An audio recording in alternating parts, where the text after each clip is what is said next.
Hello, everybody. I hope you're having a great day. Happy New Year. I've been saying for the past couple of days that I can't believe it's 2024 already, and this happens every single year. So I don't know what feels different, but it's just really exciting, I think, to go into a new year and reflect back on everything that's happened in a whole year and how much can actually happen in a full year. It's a lot. It's a lot that can happen, but it's also very good stuff, which is also exciting and important to note. So I appreciate you all being here. I am just making a quick update here. Something got a little funky. And thank you so much again for joining. This is Leading in the Moment with Geronda. Again, this series happens the second and last Wednesday of every month, 2 o'clock Pacific time, 5 o'clock Eastern. And I'm really excited to be here today to talk about a topic that I find very important, really. And it's the topic of listening to understand. And I say when the struggle is real, are you listening to understand? Because there's so much happening in the world.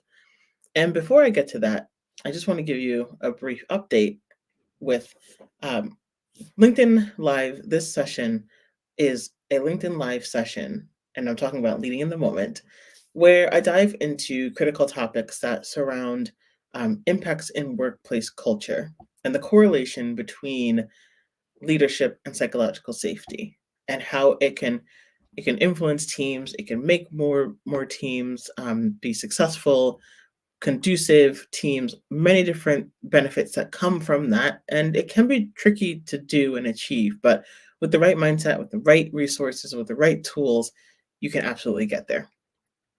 So, as many of you know, and if you've joined live in the past, I always like to ask a question first.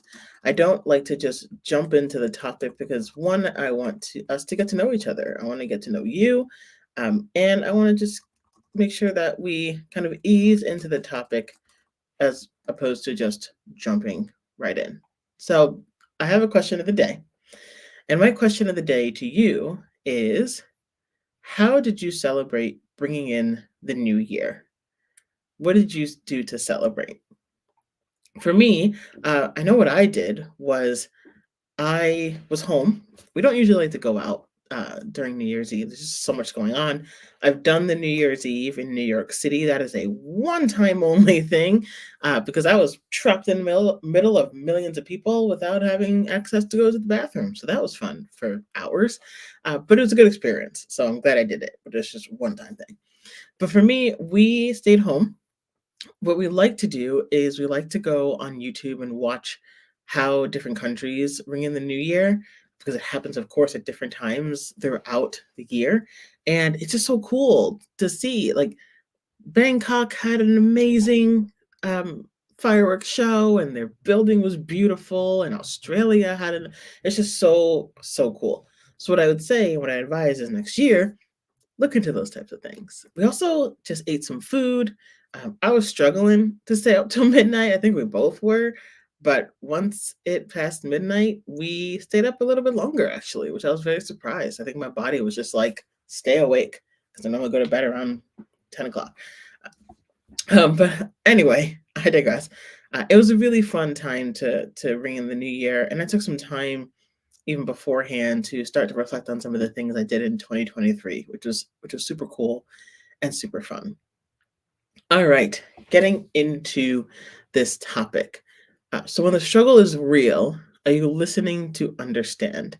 So in my last segment in December, I talked about accountability as one of the ways to achieve active listening and the importance of true accountability. And are people really actively listening to their teams, to their employees, or just other people in their lives? And really, when you think about active listening, it's you access individuals in terms of, or how you assess individuals in terms of active listening. This is things like uh, evaluating their ability to attentively listen. Are they distracted? Are they not fully listening or recapping or reframing back what they're hearing? And are they validating others' perspectives? and engaging in just meaningful conversation without judgment or interruption. And those are ways that you can look at active listening and assess someone's ability to do so, which is critically important if you're going to be a leader in the psychologically safe space or to bring psychologically safe spaces. Now, I want to preface a bit of a trigger warning here because there is a lot going on in the world right now. There's the Israel-Palestine war. The Russia and Ukraine war. There are LGBTQ plus rights that are being violated around the world. There are school shootings. There is violence of gang activity in many different countries, and there's a global pandemic that keeps coming back in many different ways that are impacting people still. So there's so much going on. And from a workplace perspective, a lot of that is impacting folks in the workplace. For Israel Palestine, it's impacting folks on both sides, and even in other countries. So there's just a lot that's happening. And we want to make sure that we are providing the right spaces so that people feel that they have someone to go to or that they can do what they need to do to take care of themselves during these times. And now that means it can be really hard for an employee to feel like they can take time off because maybe in your company it's the beginning of the year and you have a lot of responsibilities and priorities you have to accomplish before you even think about taking off. Or you felt you took off for a majority of the time for the new year and now there's still a lot that's happening and you feel like you need to take some time.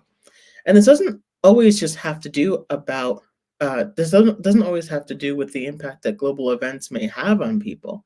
This could be health issues, mental health, physical health, and actively listening and really listening to understand is what's critically important. So why am I talking about this topic? Why is this important? It's really important because we are seeing so many employees in droves leaving the workplace, unions striking because they are not being heard with the needs that they have expressed for so long and in so many ways. And when I was posting about this event, it was one of the things that I really wanted to be able to capture, and that was, well, what is the reason for this? Why is it important? What is actually happening? And that's when I put in some of those statistics in the event. And I'm just pulling some of them right now so that I can see what is what I posted there. So yeah, there's a big percentage of folks that are. I will share that in the notes.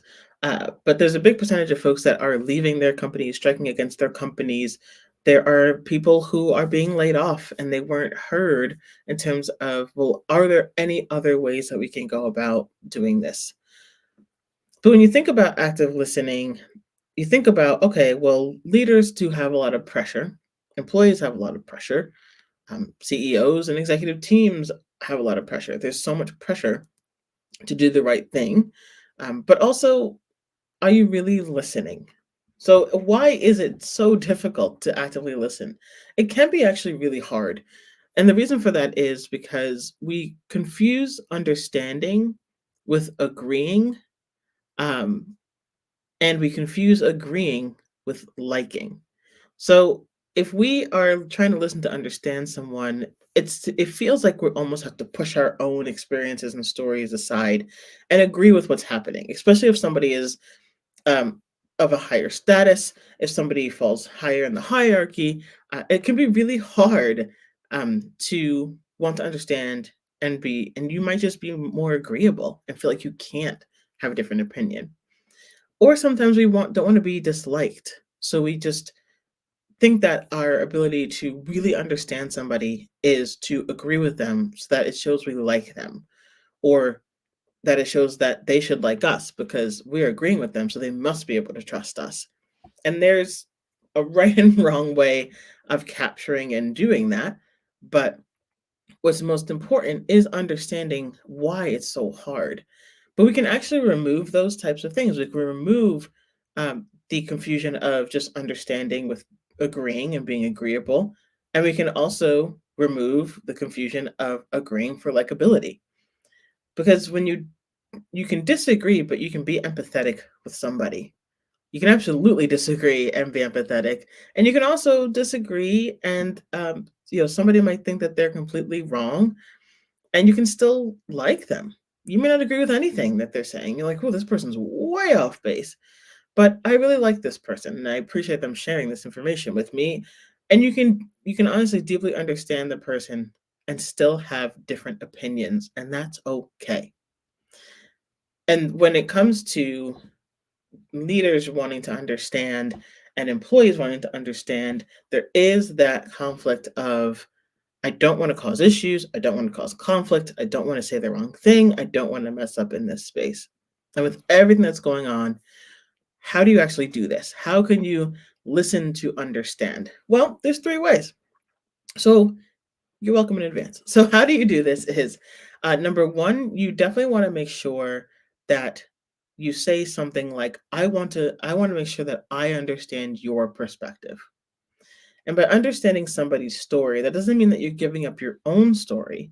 You are listening to try to really understand where they're coming from, because their experience is very different, maybe has some similarities to yours. And it's very important that you take that step to say, I want to make sure I understand your perspective, and give them that space and that time to share without interruption, letting them speak and get what they want out. Then when they are in a good place and they've gotten through their perspective, you can say, "Hey, I'm now going to share my perspective. Is that okay?" Or, "Let me share my perspective with you." And making sure that both perspectives are heard and respected, this is what's going to be most helpful for you then to move on to number 3, which is, what is the best way forward? This is where you're engaging in joint problem solving. You're able to now, you have both perspectives. You have one perspective, which was the other person who's sharing their perspective and what they need. Your perspective is now taken into consideration as well. So, how do you engage in the best way forward? And that is, as a leader, saying, what's the best way forward? And you engage in a conversation about it. Now, you don't want to get here so quickly without really understanding the person. So it's okay to ask questions of curiosity. It's okay to reflect back what you're hearing to the person in number two, or even number one, when they're sharing their perspective. You want to make sure that you've heard everything, you understand everything, and you got it correct. And you want to make sure that they understand your perspective and they're also asking curious questions. They're reflecting back what they're hearing, making sure that you both understand one another. And by having that joint problem solving with both perspectives in mind, it makes it so much easier to just make a definitive decision on how you move forward. And it's not your story is actually heard, the other person's story is heard, and it's not that you can't disagree with some of the things that they mentioned, but imagine how you might feel if you were heard in that way. So, if you are joining me, I just went through 3 ways that you can listen to understand. Number one is saying out loud to the person, I want to make sure I understand your perspective, and allowing them the space to do that without interruption. But also be curious and have follow up questions and reflect back what you're hearing. Number two, saying, let me share my perspective, or thank you so much for sharing your perspective with me. I would like to share mine now. Is that okay? Or is there anything else you want to add? Once you've gotten to 1 and 2, you don't want to move too quickly into number 3, but you can now move into number 3, which is, what's the best way forward? And you saying that to that person. And that's where you can engage now in joint problem solving. So, um, the last tip that I will share is, be present. How do you be present in these moments too? Because you're listening to understand, but you may have distractions. You might have your phone go off in one corner. You might have your email up in another corner. And so make sure you're in the right headspace first to talk about this. If you know you cannot be present, ask to reschedule. I'd rather have a conversation later with somebody at a better time when I know they can be fully present for me. And change your schedule if you can't. It's okay to say, hey, this is just not a really good time. I want to make sure I'm present for you. Let's schedule another time to have this conversation. And then when you have the conversation, give your full attention. Have your browsers down. Have your phone away. Have, water, whatever you need available to you, but do not have distractions that are going to take away from you having that conversation and being present for that person. And that's what I have right now. Like I am the worst with distractions. So my phone is upside down and I have my browsers put down and then just focusing on you and the video and some, helpful talking points as we go through this. So give your full attention. It really, really goes a long way. And also notice where your attention is. Are you noticing that you're kind of looking this way or looking down at your phone? Or even in your mind, you're thinking of the next thing you want to say, or, oh, like what's going to be for lunch, or I have to do this thing when I get home, or my kid has a soccer game and I don't know if I'm going to make it. Like, really see where your attention is and refocus it. It's okay to say, oh, can you say that again? I'm so sorry. And what I have for me too is I have something that allows me to focus my attention, and it's this little rock that I rub, and I put it down if I need to use my hands, or I'm okay with just having it in my hand and people are wondering what it is because it helps me to make sure I'm staying focused. And if I'm going off base and I'm kind of holding the rock, it reminds me, of, oh, I'm holding this thing. Oh, yeah, let me refocus my attention on something. So these are just some quick tips and ways that you can listen to understand, especially when it comes to all these trying times that are happening in the world. To get somebody's perspective, maybe they want some time off because the war is impacting them. Don't expect them to get very specific, but just saying like, how can we move forward? Maybe it's take a day or two off, or yeah, take a sick day. Do whatever you need to do to take care of yourself, and we work the schedule to have others jump in. So really, those are the tips that I have for you today around when the struggle is real. Are you listening to understand? Because as the data shares, and a lot of the data articles research are showing is that so many employees are leaving because they are not understood and they are not being listened to understand. They're being ignored and they are not feeling like they're respected and they're valued. So I want to thank you so, so much for joining this live today. Um, Again, my name is Dronda Wallach Spiller. I go live on the second and last Wednesday, 2 o'clock p.m. to Pacific time and 5 o'clock p.m. Eastern.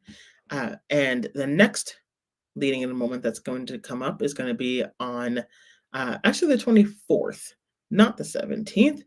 So I usually do every other week to give time to put some information together, get some folks on here who might be interested in joining.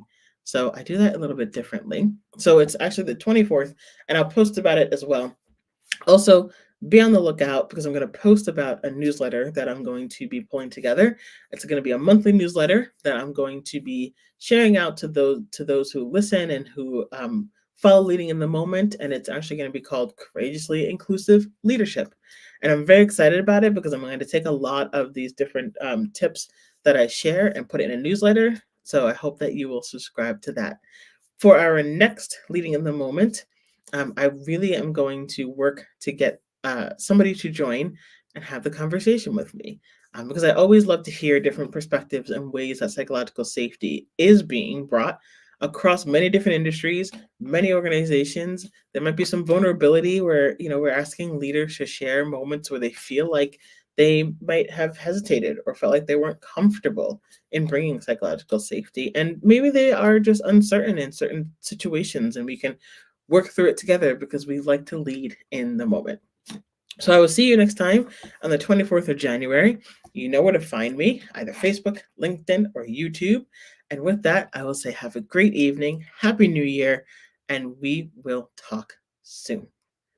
Bye, everybody.